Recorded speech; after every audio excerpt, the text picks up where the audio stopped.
Well, hello, good day, good evening, good morning, whenever, wherever you might be listening to us. Welcome to the Guan By Podcast. Guan By Podcast is brought to you by the Dildo Brewing Company and Museum. The Dildo Brewing Company and Museum, home of Eyes to Buy PA and all kinds of other great beer. You'll find them in beautiful Dildo, home of a Dildo sign, erected by Honorary Mayor Jimmy Kimmel himself. Welcome, my name is Kevin, and I'm coming to you from London, Ontario. And my name is Darryl. I'm here in beautiful Whiteway, Newfoundland and Labrador. The spot. It is the spot, isn't it, Kevin? Yes, it is. Now, what are we into today? Well, Kevin, but it seems we've got Eddie Scheerr as our special guest today. I thought I'd try you out with a few natural disasters that have happened here in Newfoundland and Labrador. Since 1971. Say, like when I was born. How about 1771? Oh, baby. We'll have to go way back in my memory bank for that one. Way back. But what I'm going to do is I'm going to try you out with two hurricanes, a tsunami, and a snowstorm. How's that? Mother of God. I was going to ask if it included, like, boats falling apart or any of that stuff. So no, it's more. Yeah. Okay. So there's a bit of that too. It's a bit of that. Yeah. Okay. All right. So there could be some, as you called them in an episode a while ago, maritime disasters too. Yeah. There's going to be quite a bit of maritime disastering going on here. All right. Well, I don't want to get whiplash. So will I get a warm up in this episode? We always got to warm you up. You get a bit rusty 3 weeks in between these. So, want to bring you into this a bit slow and that way. So here we go. Usually warm you up with a Newfoundland term or Newfoundland word that generally it's almost impossible to know what the because you look it up because you don't know what it is, and then you ask me. Not a chance. I don't know what any of this stuff is. Okay, good. But I get a kick out of seeing if you do. So I'm going to give you a word that you've heard before, but of course you gotta look at it in the context of what it means here in Newfoundland. Okay. So the word is holly, Holly. Okay. Or hollies, Hollies. Yes. So if a Newfoundlander was talking about holly or the hollies, what would they be speaking of, do you think? Would you use it in a sentence? I sure can. I have a sentence right here for you. Okay, perfect. Because I anticipated you were going to ask that. Yeah, okay. You can pull your boats in. I just heard the old hollies. Well, you can pull your boat in. That's what grandfather said as he was walking into the house. You can pull your boats in. I just heard the old hollies. The old hollies. That must be a wind, some sort of a wind. Good for you. Very, very close. Very close. In fact, it kind of refers to the wind. Does it? The old hollies, they are actually mournful cries made by dead fishermen floating in a dory and wailing an old shanty. He knew that a big breeze of wind was coming. So like I said, we're going 2 hurricanes and a tsunami and a snowstorm. So the first one, I'm going to go way back. As I said, I said 1771, but I was a little off on that. It's 1775. I'm going to talk about a hurricane. Start off with. Any hurricanes up there in southern Ontario? We don't usually get hurricanes. We get tornadoes. Yeah, we don't get tornadoes very rarely. On a very rare occasion, if a hurricane comes far enough inland, we might catch some rainfall coming from the very outer edge of a hurricane, but that'd be a rare event. Yeah. And I don't really remember them much growing up, but of course, our childhood years are really not that much of a sample size to go on, really. No. 10 to 15 years or whatever it is. But we do have hurricanes here in Newfoundland. Of course, it seems like we have more of them now than ever before, and the ones that we have seem to be more intense than ever before. Climate change. So it's certainly not unusual in Newfoundland. So that's where we're going to start. 1775, huge hurricane struck Newfoundland. September 9th, in fact, September 9th, 1775. It was the first recorded hurricane in Atlantic Canadian history. Did you know that? I did not know that. given that it was 1775, wouldn't be surprising. You're probably not going to know the answer to any of these questions. However, I'm going to give you a multiple choice on all of them. Just see how you do on the guessing. All right. Do you know the name that they attached to this hurricane? Multiple guess. The Grand Banks Hurricane, the Colonial Hurricane, Liberty Hurricane, or Independence Hurricane?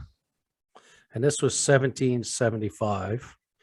1775. So I don't think they weren't naming them yet, like by names of the alphabet. I would say the Colonial Hurricane. Good guess. Yeah. As always, you always have good guesses.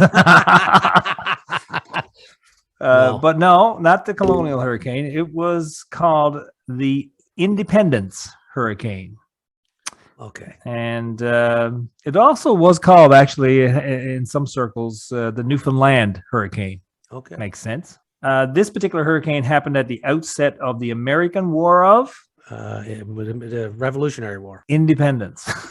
Yes, the Revolutionary War. That's what the Revolutionary War was. It happened. It happened at the outset of the American War of Independence. Good for you. Yeah. Hence the name. It didn't have an actual official name, of course, because as you just said a little while ago, naming hurricanes wasn't a thing yet. Some hurricanes were named informally in some areas, but the formal official naming of hurricanes didn't actually start till 1960. The significant hurricane that this one was pretty big. It had a storm surge in some places as high as 30 feet. Oof. Sea level rose. In fact, one of the places that was recorded was in St. John's.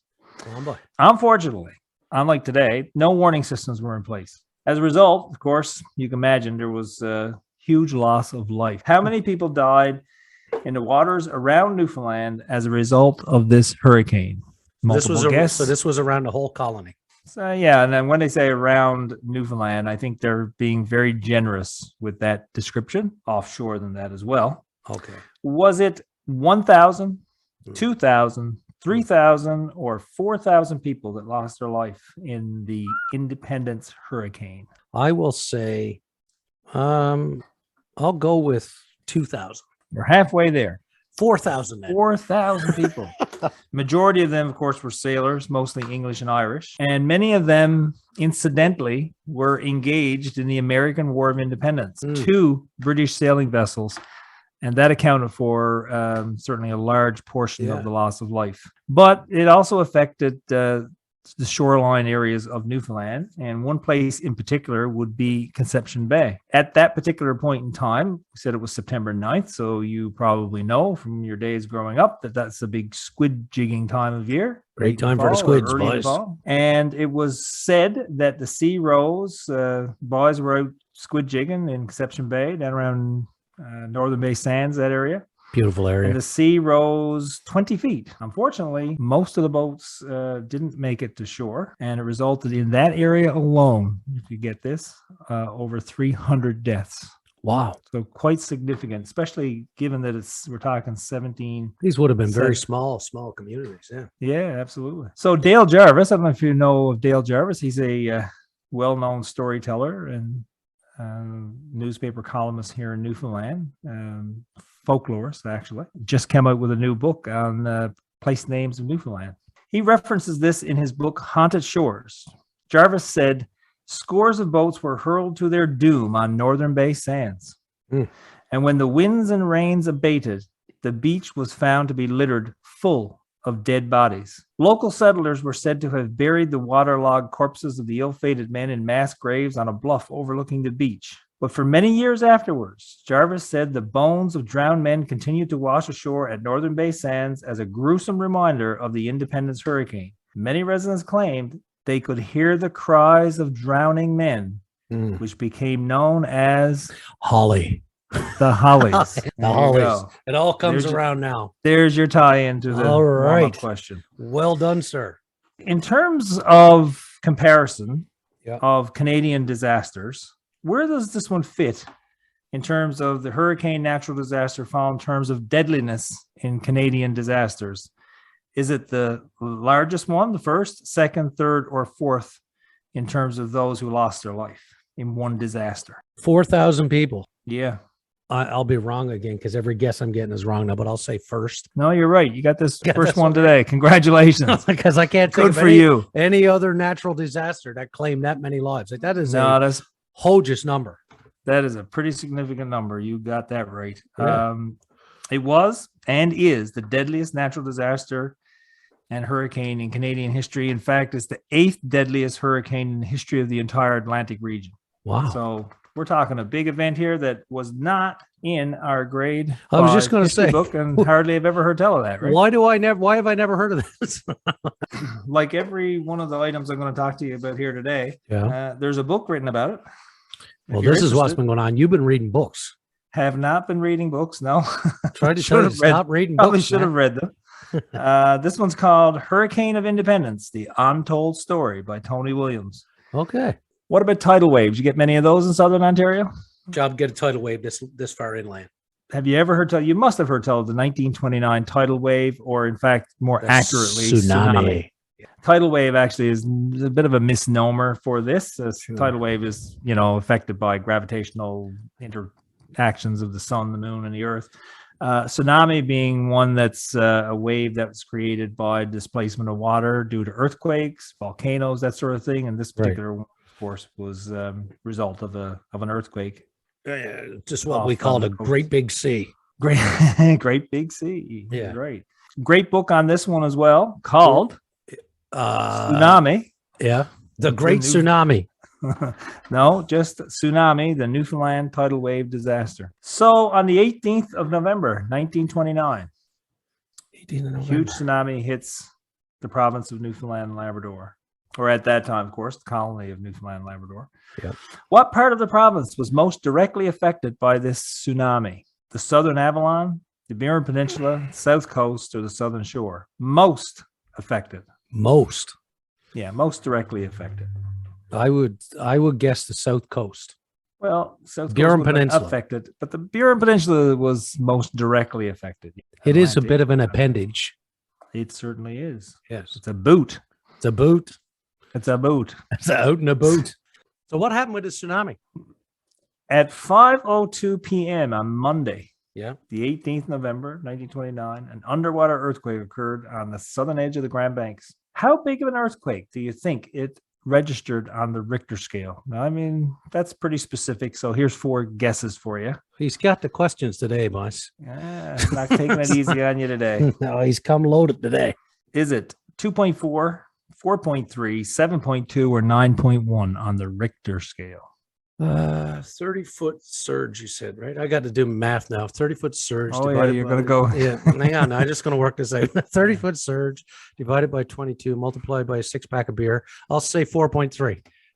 4.3. You must have been absent that day. 7.2. 7.2 on the Richter My math scale, was never good. which is kind of unusual, really, because earthquakes in Newfoundland don't really seem to go together. We're not exactly on a earthquake zone of the earth, No, but anyways, no. I guess it does happen. Yeah, it did. It measured 7.2 on the Richter scale and was recorded in locations as far away as New York, Montreal, and as far east as Portugal. On the Burin Peninsula, ground tremors lasted for about 5 minutes. Didn't do a lot of damage. The earthquake didn't. And as you can imagine, no one in the area had experienced an earthquake before, and few people really understood what was happening. So they weren't really worried about something like a tsunami happening because they had no knowledge of it, really. That's right. Giant waves hit the coast, flooding dozens of communities and washing entire homes out to sea. How fast were the waves traveling? Oh, Really? Jumping Moses. So I got to get my you want- math going again. You want to get your math book out again now? So 7.2 on the Richter scale. And multiplied by 30-foot waves, divided You by should- 12. You should get this then. Divided by Was it- 12 beers was it- from Bennett's Brewery. Was it traveling at 20 kilometers an hour, 30 kilometers an hour, 40 kilometers an hour, or 50 kilometers an hour? Oh, I'll go with That's 50. just a- I'll just go a with guess. 50. Well, you're getting close. It was I'm 40. getting close. Always, if you don't know the answer, you should always go with C. Okay, C. 40 just kilometers. for those of you listening to this and keeping score, I am 1 for 6. Yeah, well, you did way too well on the movie trivia last time, so I decided I got to ratchet it up here a bit Let's try see to get you back for all those unbelievable questions that you're asking me. Fair. If you And, couldn't tell me what the inner workings of a pitcher plant were, I should have to know. I should have to know just how fast that wave was traveling. So it registered on tidal gauges as far as the wave itself registered as far away as Bermuda, Portugal, the Azores, and along the eastern coast of the U.S. However, once again, Newfoundland had no knowledge of the giant waves that were quickly approaching the southern shore because we didn't even have a gauge, let alone know that it was coming. At around 7:30 p.m., residents along the Burin Peninsula noticed a rapid drop in sea level as the lowest point of the tsunami's first wave, known as the Tro, reached the coast. As the water receded, it exposed portions of the ocean that were normally submerged, caused boats docked at various harbors to tumble over onto their sides. How many waves in total hit the shore? Was it 2, 3, 4, 5? Oh boy. You and these math questions. And there's more coming too. I will say 2. Okay, well, I was hoping you were going to guess 3 because waves come in threes, don't they? I don't know. 3 waves came in. What was the highest level that sea level was said to have risen above normal? Oh boy. 3 meters, 7 meters, 13 meters, or 27 meters? I'll say 27 meters. And you got your second one correct. Oh, I'm 2 for 8 now, boys. 27 meters. Just think about that for a second. Almost 100 feet high. Yep, that's big. That is pretty big. There's not a Especially lot if of places. Especially if it's going 40 kilometers an hour. Exactly. And there's not a lot of places in Newfoundland when you think about how small communities were built close to the water. They didn't build their houses up, up on the hills and that sort of thing. They built it down by the seashore, right? White way there. Now, if there was 100-foot wave come in over the community. So 27 meters high. It took only 30 minutes for the tsunami's 3 main waves to hit the Burin Peninsula and about 2 hours for water levels to return to normal. The disaster was very deadly to the people in Newfoundland, and it left hundreds of people homeless and destitute. How many people were said to have lost their life because of the tsunami? Was it 9, 17, 27, or 41? I'll go with 27. And you're right again. You are on a roll, my son. I am 3 for 27. Unfortunately, 27 souls passed away in this disaster, which probably is a lot less than you would think, given what this was. But it happened, fortunately, at the right time of the day. It was in the evening, at supper time or whatever. It was boats were in. It was a nice evening, that sort of thing, and all of that helped in allowing people to get away from this. It was the most destructive earthquake-related event in Newfoundland and Labrador history. And, as a double whammy, of course, this thing happened at the start of the worldwide depression as well. Yeah. The death toll here is greater than any other documented earthquake-related event in Canadian history, in fact. Disaster relief was made worse by the fact that a recent storm had severed the one single telegraph line that linked the Burin Peninsula with the rest of the island of Newfoundland. How many days did it take for the news, just the news? Think about this now in relation to how times have changed. But of course, obviously, the telegraph line was down. But how many days did it take for news of the tsunami having struck for the Squires government of St. John's to learn about the disaster and send help? Wow. 1, 2, 3, or 4 days. How long did it take for St. John's and the government to become aware of this? I will say 3 days. 3 days it is. Ooh. C. Always go with C. 4. I'm 4 for 10 now, folks. We're coming back. I'm at 40%. You're doing good. The tsunami had also destroyed all landlines linking the coastal communities on the Burin Peninsula as well, which made communication down there very difficult.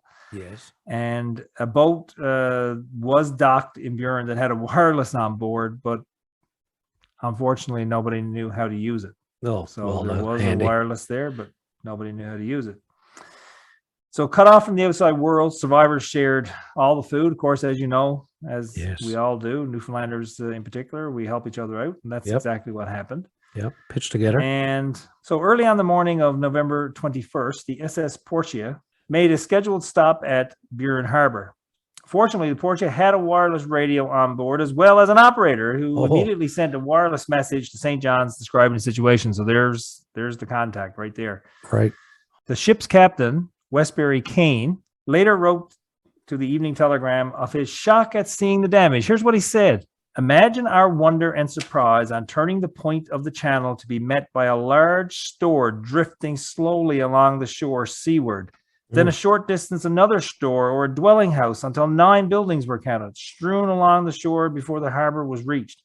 On reaching the harbor, even a worse spectacle greeted the eyes.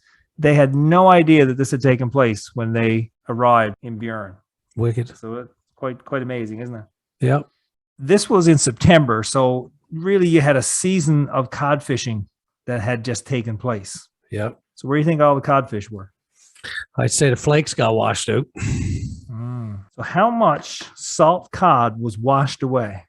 Now you can't possibly know the answer to this, but you can guess as you've been doing. A mother load, a lot, all of it. I know the answer. All of it. All of it. There's something fishy about this question. Yeah. 23,000 kilograms, 87,000 kilograms, 127,000 kilograms, or 234,000 kilograms. Well, I'll go with 234. I told you before, I always go with C. Oh, well. 127,000 kilograms, but you're just one off. I'm just 100 and some odd thousand off. I told you the answer is all of it. There wasn't a scrap of fish left. No. So quite a bit of loss, economic loss of life. In one community, Portugal, 100 buildings destroyed. Can you imagine? Like the houses then, as you know, a lot of them we still saw when we were youngsters. They didn't have basements or anything. They were just basically propped up on rocks and concrete and stuff, right? They washed right out. Just washed out. Property damage? How much? Lots. Significant. Was it $500,000 worth of property damage, $1 million, $3 million, or $5 million? Now that's in 1929 figures. $1 million. You got it. Oh, 1 million. Are you keeping score? I am keeping score. I'm at 5. No, I'm at 5 of 12 now. I was at 50 earlier, but you're gonna bring it back on the last stuff because it's gonna be a little more recent history. $17 million in today's figures. So before we leave this, the great tsunami on the Buren Peninsula in 1929, of course, unfortunately, natural disasters, while they are pretty devastating in many ways, they also bring out the best in people, and a lot of heroic and charitable activity happens, and people step to the forefront. None really stepped to the forefront greater than a nurse from Lameline. She traveled by horse and by foot between her village in Lameline all the way up the Buren and the communities in between. Wow. She treated the sick and the injured, and the accounts of her work with the families and those that were injured is just out of this world, really. Wow. Quite significant. Would you happen to know the name of the nurse? And I will give you some choices. Would it be Nurse Myra Bennett, Nurse Dorothy Cherry, Nurse Helena Squires, or Nurse Nellie Neville? I'll go with Squires because that's C. No, but Helena Squires was actually so it was Nellie. It was Nellie, wasn't it? Helena Squires was actually the wife of the Prime Minister of Newfoundland at the time. Well, she could have been riding a horse. She could have been. And it's not Nellie Neville. I put that one in there just to try to be funny. That sounded like a Darryl. Nurse Dorothy Cherry was the name of the nurse. Oh, she was very cherry. And she was quite amazing, actually. And for her heroic efforts, get this one, the Newfoundland government presented her with a check. Okay. How much? Do you know how much the check was Well, worth? no, I don't. And I don't know what color the checkbook was. And I don't know what kind of pen they signed it with. But go ahead and give me some guesses. All right. Was it $250, $500, $750, or $1,000? I feel like $250 was a lot of money then. So $250. Right again. Oh, $250. Yeah. In fact, I tell you, apparently she ended up at the Markland Hospital working there because according to family tradition or family folklore or family history, she was said to have helped birth our oldest brother, James. There you go. Anyways, let's go back to hurricanes, hey? Okay. All right. Hurricane. Hurricane Igor. Oh, Igor was a big one. September 2010. Yep. Geez, seems like everything happens in September, doesn't it? You fellas should leave the island in September. Not a good month. Not a good month. Yeah. Hurricane Igor. And there's a book on this one too. I figured you were going to say that. Yeah, I have seen this book. Tell me it was written by a man named Igor. Tell me it was written by a man named Igor. I don't have an author on this one. Okay, It was published by the Telegram, actually, the Evening Telegram, St. John's. It's a coffee table picture book, and it shows just absolutely spectacular photographs of the devastation that occurred, especially on Random Island, actually, where a lot of the roads were washed out and so on. It's called Hurricane Igor in the Eye of the Storm. Ooh, I love and the I would recommend it if you're at all interested in revisiting the horrible destruction that was brought on us by Hurricane Igor in 2010. At its height, here's your first question. You ready? Here we go. Where are you to right now? Where you? Last count is 50%, 7 of 14. 7 of 14. Okay, you're gonna run away with it now. Okay. At its height, at its height now from the time that it was started, way down off the coast of Africa, wherever they start. Africa. What category of storm was Igor? Was it 2, 3, 4, or 5? 5. At its height. 5. Close. It was 4. C. Remember. Okay. C. Listen, that didn't work. No. Well, I'm probably leading you astray on that one. So yeah, it actually had category 4 status for almost 5 days of its history. Igor's peak winds were up to 250 kilometers on September the 17th as it passed the Leeward Islands. On September 21st, the Canadian Hurricane Center issued a hurricane watch for Newfoundland. So unlike in 1775, where we didn't know it was coming, people were paying attention. Now we have lots of warning. There's a big boy out there floating off the Newfoundland somewhere, bobbing up and down. It is. Screaming, hurricane, hurricane. That's a Guan boy. Guam boy. Nicely done there. Or is that as they call them up here, buoy? So September 21st, the Canadian Hurricane Center issued a hurricane watch for Newfoundland. And believe it or not, in response, schools were closed. Yeah. Flights at the airport were closed and shut down. Oil rigs were evacuated. Mm-hmm. We got ready for this. So I couldn't believe it. They told us that schools were going to be closed for the next day. And first time ever that schools were closed for wind and rain. Yeah. No, never happened before in Newfoundland. Well, I can't say it never happened before. I don't remember happening. Well, let's just say it wasn't for a curling match. Well, it has happened for that. I know. So I couldn't believe that either. But, so yes, for curling, now for a hurricane, and that's right. And probably hadn't really experienced a hurricane of this magnitude at that point, and that's probably why we were so surprised by it. But Igor, when it landed, it brought torrential rainfall across parts of Newfoundland and brought, obviously widespread flooding as a result. Yeah.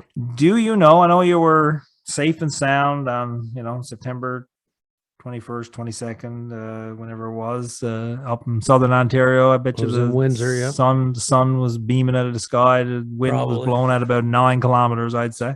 The leaves are just starting to turn. Be lovely. Yeah. While you were up there, so I don't know if you have, I'm sure you paid pretty close attention, though. We did. What peninsula of the island was the hardest hit Mm. by damage from Igor. Mm. Now you know all the peninsulas. You can guess, or I can give you 4 just to narrow it down for you. Let's be safe and have you narrow it down. Okay. Was it the Avalon Peninsula? Was it the Bonavista Peninsula? Was it the Burin Peninsula? Or was it the Conagra Peninsula?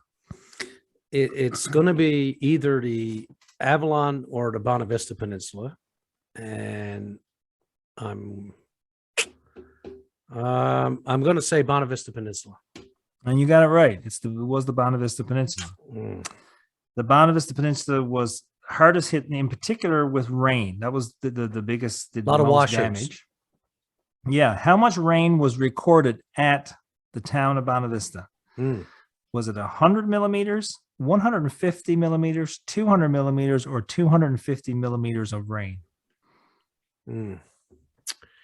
Well, if I went with C, I would say 200, but I'm going to go with D, 250.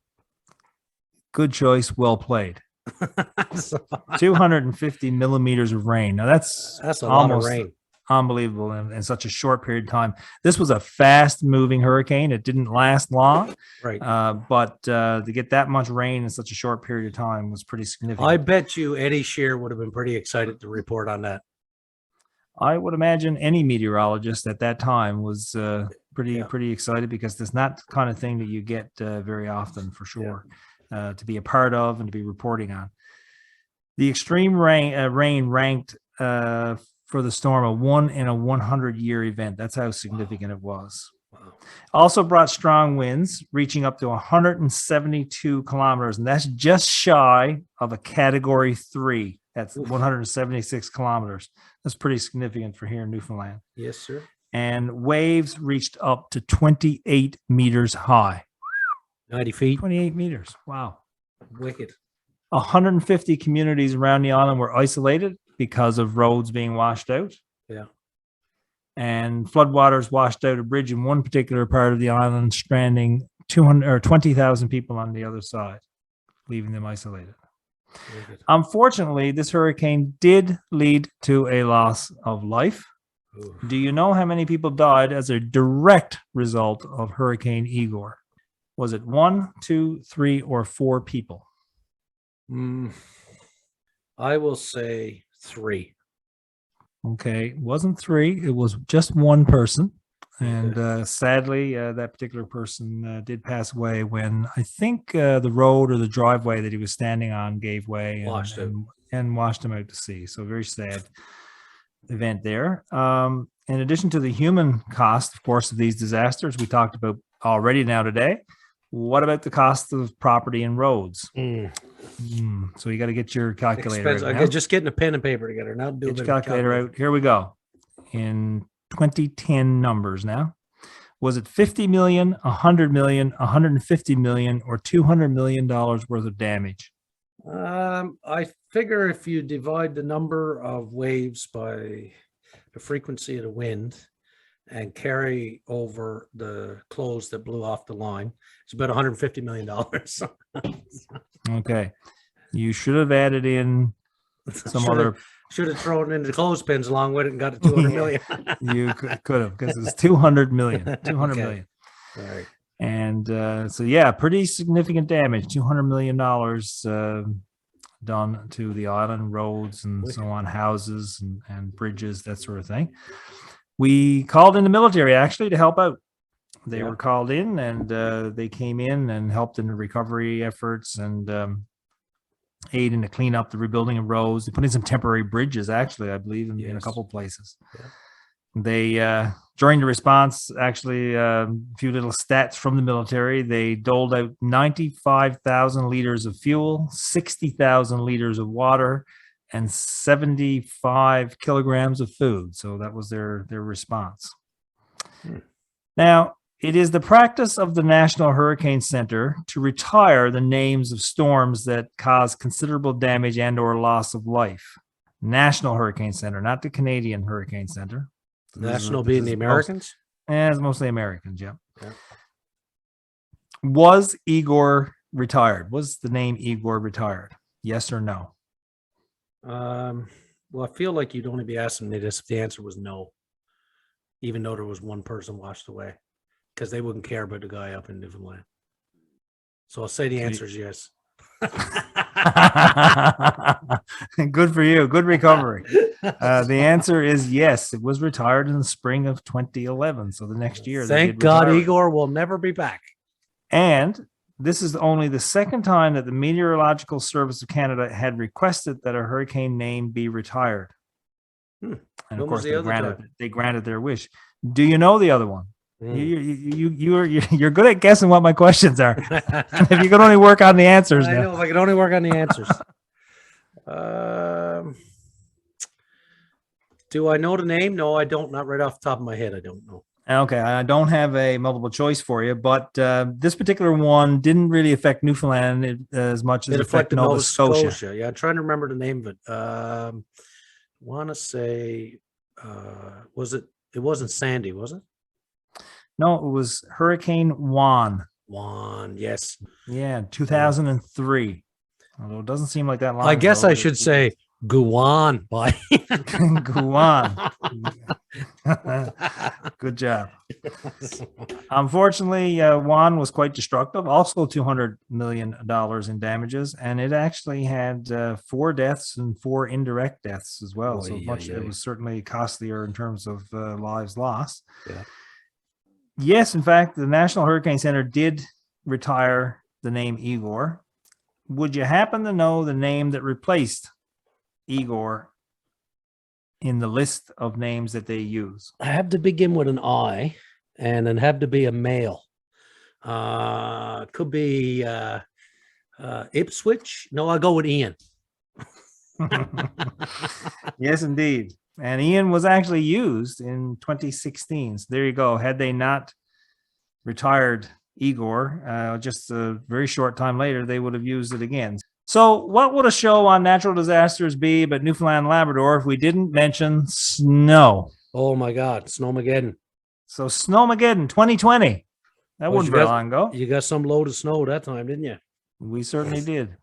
January 2020, I believe, wasn't it? Yeah, you had to get your storm chips. We had to get our storm chips. Yep. So believe it or not, there's a book about this as well. No, yeah. I feel like if there's any bit of weather in Newfoundland, somebody writes a book. Yeah, and was published very quickly afterwards. Actually, it's called Snowmageddon. Newfoundland Snowmageddon 2020, and it's written by a fellow by the name of Nick Cranford. Okay. And the foreword on this book is actually done by none other than Eddie Scheerr. Oh, I was going to say Edward Scheerr. Yeah, Eddie Scheerr himself. And I think it's published by the Down Home magazine. Okay. That's who sells it. So you can for sure pick that up. Snowmageddon 2020. How many centimeters of snow fell in St. John's metropolitan area in Snowmageddon? Was it 50 centimeters, 90 centimeters, 110 centimeters, or 130 centimeters of snow in St. John's? Now, there were different places, different amounts, but we're just going to go with St. John's. Seems they were the ones that had the hardest job getting dug out from it. 3-4 feet would be, I'll either C or D, but I'll go with C because you told me if I was not clear to pick C. So I'm going to say 110. C, yeah. 110. So 110 is not the right answer. It's 90. B. Oh, it's 90. B. Oh, yeah. See, he's got different rules for different questions. Yeah. Because we're getting to near the end, where are you two now on your... I'm 10 of 20. 10, oh, you're still 50%. That's pretty good on these questions because they're all pretty obscure. Let's just say. We got the snow covered. Now let's do the wind. Yes. How windy was it? Very. Very windy. Blowing a gale. Yes. Was it 103 kilometers, 123 kilometers, 134 kilometers, or 146 kilometers an hour? What was the top recorded wind speed? Say 146 kilometers an hour. 146 kilometers an hour. Not quite. It was 134. Oh, I should have gone with C. Yes, you should have gone with C. I keep telling you. Yeah. Okay. So what about the snow drifts? Because you know that if you got snow and you got wind, what are you going to get? you're going to get big drifts, buddy. Okay, so I wouldn't want to be in a rock cut. Let's put it that way. this would be the three aspects of a snowstorm, right? Yeah. Snow, wind, and drifts. Okay. How high were the snow drifts? Were they 10 feet, 15 feet, 20 feet, or 25 feet? And again, I don't know who did the survey of all the drifts. Who went out with a stick and measured everyone? But I'll say that the fellow who bragged the most was the fellow who said he had a 20-foot snowdrift. Well, I got 15 here. So Okay. I'd say it must have been a 15-foot snowdrift just outside of NTV studios or just outside of Eddie CBC was or, out there with VOC, one of the- or VOCM. It must have Yeah. been around 15 feet. So we'll go with 15. Okay. You got to pick it up now. You're dipping I'm 10 under. for 21. Now I'm in trouble here now. So the city of St. John's, I don't know, you saw the pictures. Yes. I had to rely on the pictures too because nobody was going near the place. I think I stayed out of there for about a month afterwards. It was basically thrust into a state of emergency because nothing could move in there really. How much did it cost the city of St. John's to clean that thing up? Millions. Millions is right, but that's not the question. The question is how many millions? Oh, okay. 2 million, 4 million, 5 million, or 7 million? I'll say 7 million. 7 million it was. $7 million. And I'm a little bit surprised that it wasn't more, to be honest with you. But Yeah, me there- too. there it is, Because 7 million. I'll tell you why I'm surprised, as you say, because we had one here in London not too many years ago that cost this city somewhere around $5 million. So I mean, I could see how, Yeah. so Well, and they I guess weren't they loading it into the harbor? Yeah. Well, they always do that, I think. But we're pretty good at clearing out snow. So Yes, that's true. at the height of the blizzard, how many homes were without power in eastern Newfoundland?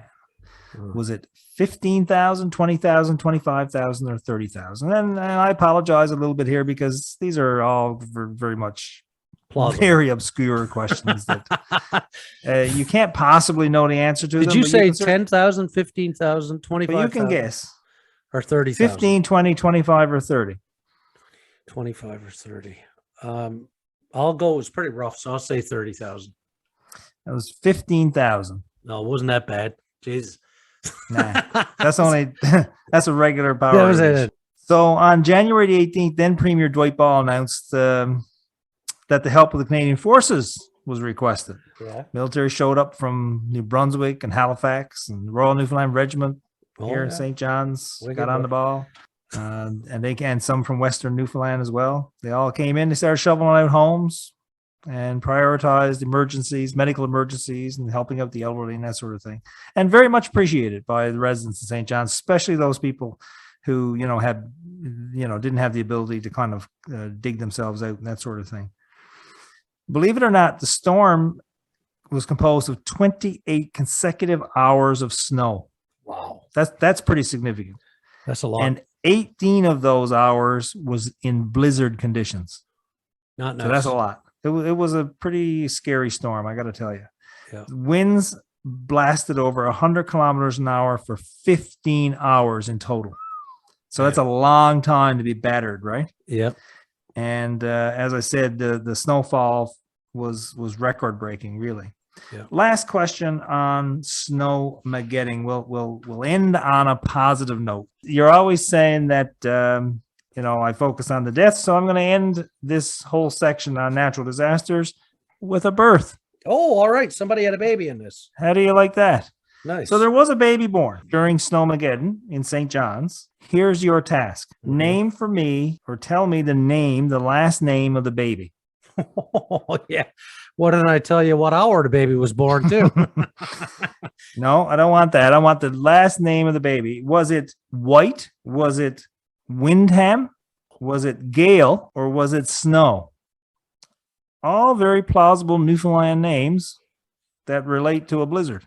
I'm gonna go with Gale. And the answer is Snow. Uh, The last name of the baby, Levi Jacob Snow, was born during Snowmageddon. yes. Don't you love it? That is actually quite good, isn't it? Yeah. Very good. So, Kevin, there you have it. natural disasters of Newfoundland. Sorry, been a little bit hard on you. This actually made this. We could probably say this has been a bit of a natural disaster I was for just you. going to say there's a new natural disaster, and that is the natural disaster episode of Guam by Podcast, where Kevin scored 11 of 24. We got Eddie Scheerr to turn the tables on you, because I think you should have to answer some questions. And a neat little part about this one is this segment, World Famous in Newfoundland, brought to you by Crooked Arse Creations. This is going to require you to think about Pennsylvania a little bit, Darryl. So let's see. So I'm looking forward to having an opportunity to speak with and have a game of trivia with Eddie. I'm not looking forward to your questions, though. Well, you're going to especially after what I've done to you here today. Well, let's try it out. Let's welcome in Eddie. Well, we're really excited to welcome Eddie Scheerr, Newfoundland and Labrador's weatherman. Welcome, Eddie. We're glad you're with us. Pleasure to be here, and thank you for having me. That's fantastic. This is our segment, which is known as World Famous in Newfoundland. And I don't know anybody more world famous in Newfoundland than Newfoundland's weatherman. There's nothing people like in Newfoundland more than the weather, or at least talking about it anyway. So you are definitely world famous in Newfoundland. Would you agree? I would say I'm a pretty popular fella. Yeah. most days. Yeah, I'd say if you're out in public, you get interrupted a lot. Oh, Eddie, what's the weather going to be? Yep, sometimes that's the best of it. Yeah. That's good. Well, this segment is brought to you by Crooked Arse Creations. Crooked Arse Creations. Some of it you'll like, some of it you won't. Whatever. They don't care. They're just crooked arses. You probably learned since you come to Newfoundland what a crooked arse is. Did you, Eddie? Yeah. Yeah. Now you're not, but you're not a crooked arse. Not tonight. I'm not. No. Okay, that's good. Darryl can tell you that I have a great history of being a crooked arse. Well, our whole family has a great history of being crooked arses. Yeah, right. I love the Newfoundland. The language is so colorful. It's one of my favorite things actually about the culture. Is the language. Must give you good entertainment when you go back home to the USA, because you probably share some words and people wonder what you're talking about. Yeah, like I'll call a buddy of mine. I'm like, hey man, like what are you at? He's like, yeah, what? That's good. All right. So Eddie, the way this works is there's 5 categories, and I'll give you those categories now, and then I'm going to flip a coin in a minute, and you'll get to choose which category goes first. Well, whoever wins the flip will. So the categories are World War II, St. John's restaurants, the rooms, Marble Mountain, and Pennsylvania. Okay. You might know a thing or two about Pennsylvania. Okay. I might or I might not. Okay. All right. So you call it. Now I'm going to flip a coin. Eddie, what do you want? Heads or tails? I'll go heads. Heads it is. You get to choose. I'm curious about the World War II. Okay. Newfoundland and World War II. Let's go there. Let's go to World War II. Eddie Scheerr. Here we go. The question for Eddie. One of the few locations in North America that German forces directly attacked during the Second World War was found in Newfoundland. U-boats raided there twice in 1942, sinking 4 boats and killing more than 60. The events highlighted how potentially vulnerable Newfoundland was to the enemy attack, and it's perhaps not surprising then that the Canadian authorities, being that Newfoundland was not a part of Canada at the time, at the request of the Newfoundland Commission of Government that we had, developed defensive plans in case the Germans tried to capture St. John's. Where did those attacks take place? And I can give you multiple guesses if you're... Well, I know that there are old cannons up on the entrance to St. John's Harbor, but I think wasn't that in Conception Bay? It was in Conception Bay. You're right onto it. Was it Bell Island? It was Bell Island. Eddie Scheerr gets it right. Don't let it be said that a fellow comes from the U.S. and doesn't know Newfoundland history. He knows it. Thank you. Yeah, the pressure's on. All right. Okay, let's give one to Darryl. Should get a World War II question, Eddie. Yes, let's do that. Let's give. He's going to ask me, Eddie. He's going to ask me to list the names of every Newfoundlander that ever. Tell me the 60 men. Give me the names of all 60 men who died in those attacks, Darryl. That's what you do to your older brother. This is how this goes, right? Yeah. Okay, Darryl. So during the war, the Second World War, this relatively quiet port became a highly militarized Canadian coastal defense base. Its strategic location in the North Atlantic made it very valuable. The community was home to thousands of soldiers throughout the war and played host to numerous dignitaries and celebrities, including British Prime Minister Winston Churchill and American performer Bob Hope. It's a place where I played some hockey there, I think. Oh, did you? Back when you were drafted? You drafted way, by them? Way back in the day when there was an old stadium over there. I think you're talking about Argentia.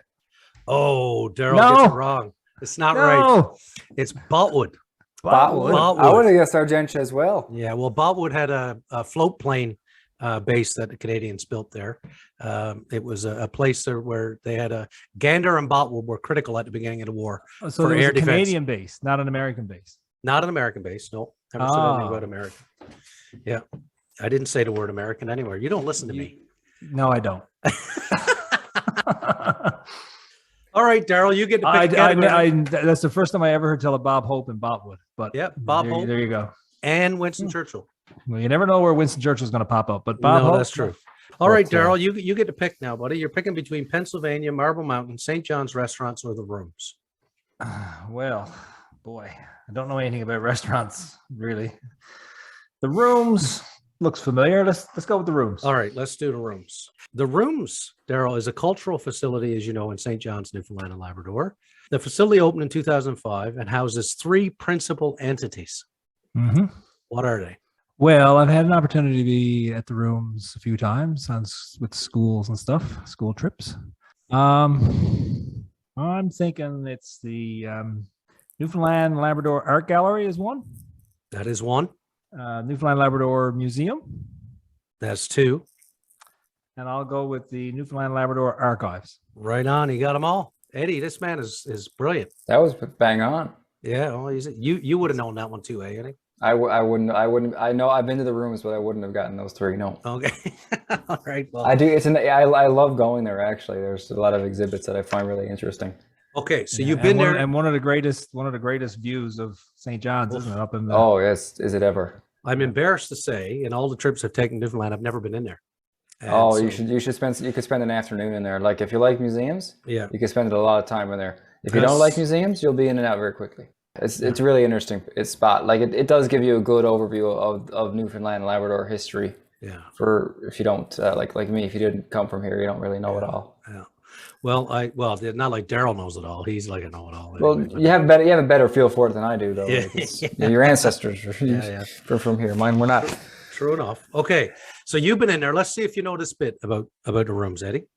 During the planning and construction of the building, there was a fair bit of opposition raised by archaeologists and historians because of the location. The site at one time was the home of the Royal Newfoundland Constabulary and later the St. John's Fire Department. But historically, it was significant as it was an 18th century military fort that was eventually buried under the ground. The great star-shaped citadel that was there was one of the largest British fortifications in North America at the time.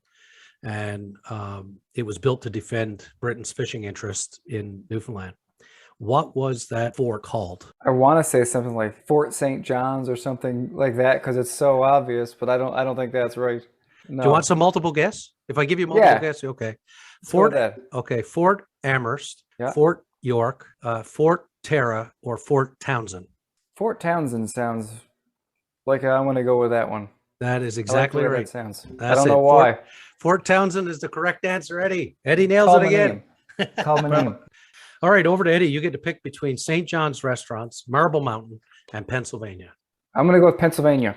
All right, Pennsylvania it is. Really going to put the dagger He's in. Going home. I'm going to try this one. We'll see. Now, where's home in Pennsylvania?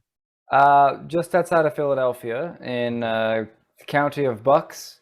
Okay. And Newtown is the name of the town I grew up in. Oh, yeah, like down in Bonavista Bay.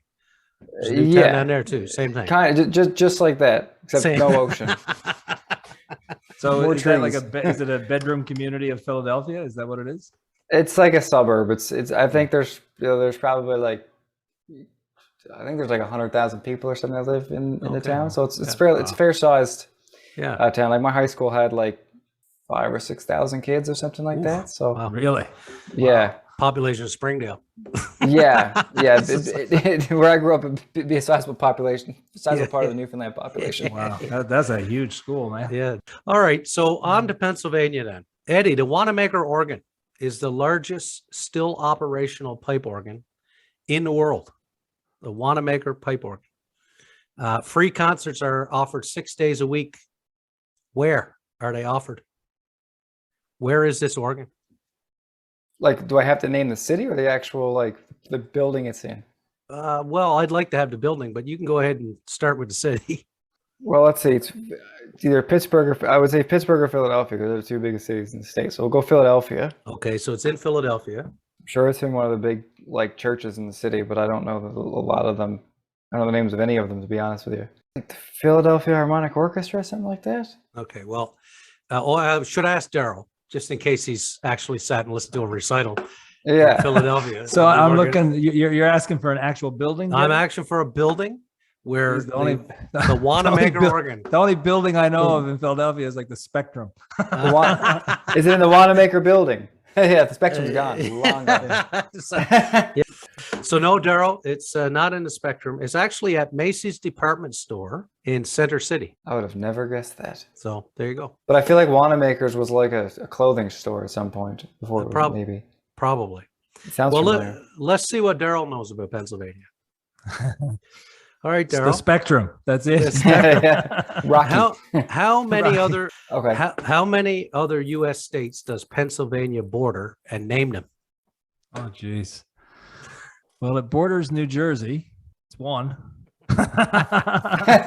It borders. Oh, geez. What's on the southern border? It would be like Maryland, maybe. I'll give you two. Yeah, there's two. All right, Maryland on this. Okay, and Ohio. Yeah, I'll give you three. Yeah. Geez, is it far enough south for Kentucky? Maybe in the west. Over to I can rattle. I'll rattle them off. Okay, rattle them off. So we got New Jersey. Yep. Delaware. Yep. Maryland, West Virginia, Ohio, and New York. Did I say New Jersey? You did. And that's correct. Six states. Yeah. 6 states, and you named them all. So fantastic. Well, how many did I get? You got 4. Yeah. West Virginia is a tricky one because West Virginia you don't think of as bordering Pennsylvania, but it does on the southwest. Okay, kind of loops up around, does it? Yeah. All right, Darryl, St. John's Restaurants or Marble Mountain? Oh, well, we'll leave the food to last, and we'll go with Marble Mountain. Marble Mountain it is. Darryl, when Marble Mountain opened, it had one run. What year did it open? What year did it open? Jeez. I can give you multiple guess if you like. Sure. Let's get it down to 4 years rather. You want 4 years? 50. Okay. All right. Okay. So was it 1959, 1961, 1965, or 1967? I think it's been there for a long time. So I'm going to go with 59. No, that wouldn't be right. No. Let's ask Eddie. I know he was down to Marble Mountain recently because I saw it on the news. I was, and I also found out that the Blow Me Down Cross Country Ski Club has the old Marble Mountain Lodge that they actually there you go. Took from Marble Mountain and moved it over there. Actually, physically moved the building. They physically moved the building. They took the building apart and moved it there. So did they tell you when Marble Mountain opened? No. What was? So I said 59, 61, 65, or 67. And we said it's not 67? No, it's not 59. I mean, those all sound pretty reasonable. Mm-hmm. I'm going to go 67. No. Darryl was closer to it. It is 1961. 1961. Yeah. I knew it was really old. It's been there for a long time. Yeah. So you were up on the hill. Did you ski either bit or snowboard while you were up there? I think. Oh yeah, I can ski. Yeah, I ski. I grew up. I went to university in New Hampshire. Oh wow. So I skied like a lot when I was like not condoning taking days off to go skiing, but I did. Right. Well, Darryl's like Steve Poborski. Do you know who he is? Yeah. No. Steve Poborski was a great Canadian skier. Yeah. Well, in fact, he was a World Cup champion, downhill skier, actually, 1 year. And Darryl's just like him. Oh, yeah. All right. Tired. Yeah. Gave it up, did you? Yeah. If you see me going down the mountain, I'm usually rolling like an avalanche. Yeah, it's Marble's it's a great spot. I really enjoyed my time out there. My lasting memory of Marble Mountain was I was down there one time and I decided I was going to go over on that OMJ. Is this called the OMJ? Yeah. So I'm getting brave, right? It's like, I'll go over there. So I'm just kind of carving down the hill really slowly, right? And this little kid, about 4 years old, just whizzes by me straight down with no poles or anything, right? Just zoom. Oh, no fear. That's good. Well, look, it's known actually to have some of the best skiing east of the Rockies. It has an average of 16 feet of snow each year. How many runs, Eddie? How many runs does Marble Mountain have? Is it 24 runs? Yeah. Is it 30 runs? Is it 39 runs or 46 runs? I think it's 29. No. It's 24 or 29 is what I would guess. Okay, well, neither of those. Darryl. Whoa.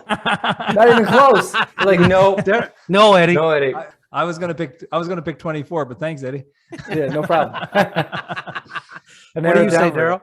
39 or 47 or whatever I said. Well, it'll have to be 39, I guess, because you can't remember. I can't remember what the other was. All right, boys. Now we're getting to something that I really like: food.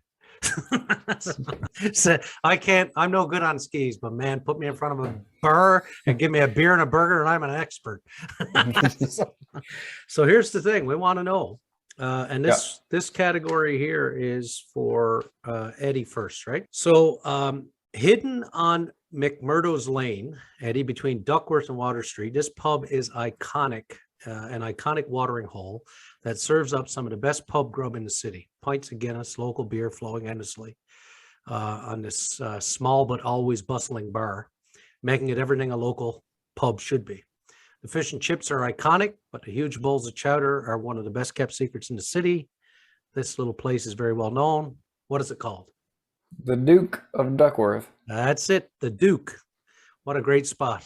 It is, yeah. You've been there. Oh, not so much in my recent years, but. Anyway, Darryl, you get yours. Open 24 hours a day. This Water Street fixture serves up fish cake breakfast, green curry cod, the Bayman burger, Jig's dinner pie, Newfoundland moose tacos, and so much more. I have zero idea. I have no idea. Oh, I got this. Eddie's got this. Celtic Hearth. The Celtic Hearth is right. That's what it is.